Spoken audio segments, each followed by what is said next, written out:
Hi guys! Tuturuan ko nga pala kayo kung paano magbayad ng ating housing loan through GCash.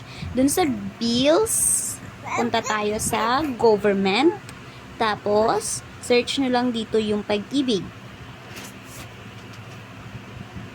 After that, etong type, lagay nyo dyan piliin nyo dyan yung housing loan.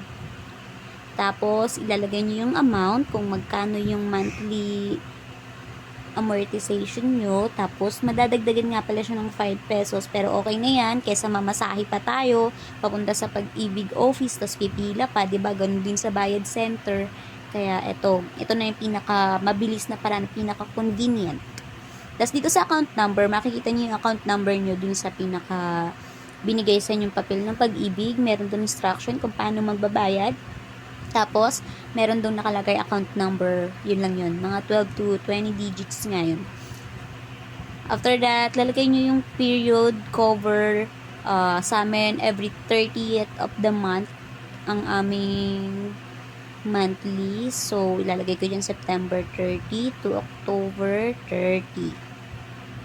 Tapos, maglalagay ako ng email. Since optional naman siya, pero ako maglalagay ako ng email para doon na rin na itatabi yung pinaka resibo in case na magkaroon man ng problema. At least may copy tayo na hindi nawawala.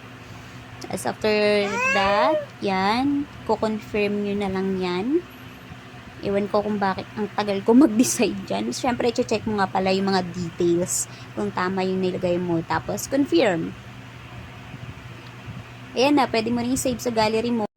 Thank you and follow for more!